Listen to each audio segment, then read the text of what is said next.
Hello and welcome to session 2 of PDP, Professional Development and Placement. I'm Syeda, and in today's session we will focus on career planning, continuing professional development, which is also known as CPD. And this week is all about taking charge of your future, understanding where you are now, where you want to go, and what steps will help you get there. If we look into the module learning objectives, by the end of the session, you will have a more clear understanding about how to plan your career more strategically and the importance of continuous professional development and how to develop academic as well as career skills that support your long-term success. We will also review the module timeline, the discussion on assessments, and outline what's expected from you throughout your placement journey. Some of the key dates that we need to keep in mind for semester 1 is you will have assessment center day, which will take place on 8th of December on a Monday from 9 a.m. till 4 p.m. And attendance is mandatory, and it will stimulate some real-life assessment scenarios like group tasks and presentations and presenting back as well. And in second semester, you're expected to have 150 hours of placement and write a reflective report of 2,500 words on it and submit it by end of May, which is 50% of your module weight. So if you look into some of the important information that you need for your placement, it's crucial that your placement meets the right criteria. It must be a graduate level job, meaning that it should allow you to apply and develop the knowledge and skills that you have learned on the course.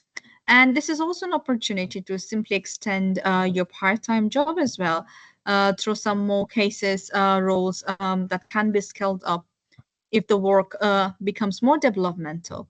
So every placement must also be verified for their health and safety compliances before you start. So please remember that placements that are not confirmed before the deadline cannot be accepted. And your level 5 placement must be different to your level 4 experiences because you need to show your progression and learning.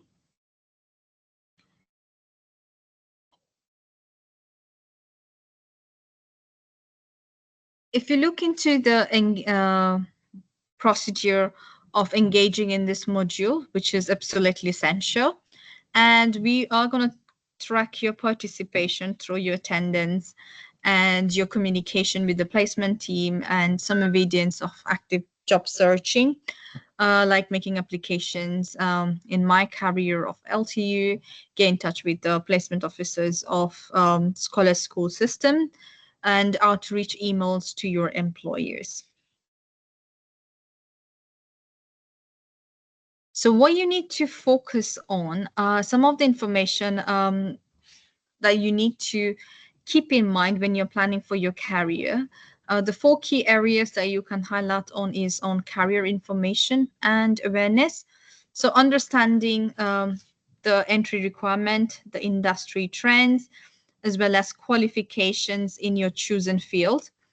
You also need to have assessment of the opportunities that's out there. So learn how to anticipate or articulate your skills effectively. Graduate identity, that is very important. Reflect on who you are as a professional and what makes you stand out in the crowd. Lastly, social intelligence, develop contact, build some network with cultural awareness, emotional intelligence when you're working with others. So for example, if you're planning a career in marketing, you might you might do some research required in digital marketing certifications or build creative portfolios and practice networking in LinkedIn. In terms of industry and role research, you need to figure out what your chosen field of interest is And you also need to figure out what type of industry do you want to work and what job role do you fit in, and analyze accordingly. And also look into the employment trend as well as going out there. In terms of career mapping, it is a tool that kind of help you visualize the journey from where you are today to where you want to be. And it helps you make your short-term and long-term goals, and helps you find job opportunities, what skill sets you need in order to find your immediate future that will help you towards your career.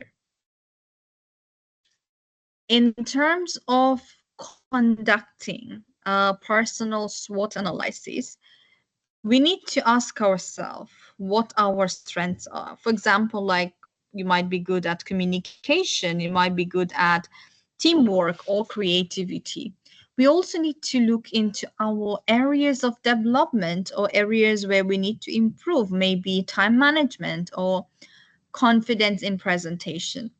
We also need to see what opportunities exist for us, such as like placement opportunities, any courses that we can do, or any sort of mentorship.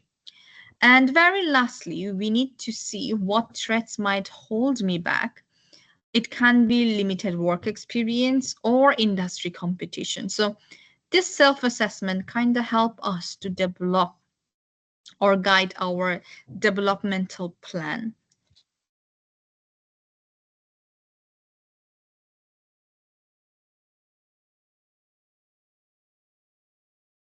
So it is important that when we set some developmental plans, it is framed with the SMART objectives. So once you complete your SWOT analysis, you should be using your development action plan, following by the SMART model, so that you know where you are heading and at what time. So instead of just saying that maybe I'll improve my communication skill, use a SMART objective and say, I'll attend one university presentation skill workshop probably by the end of this month, and apply for techniques in my next class presentation. So that is more specific, more objective oriented.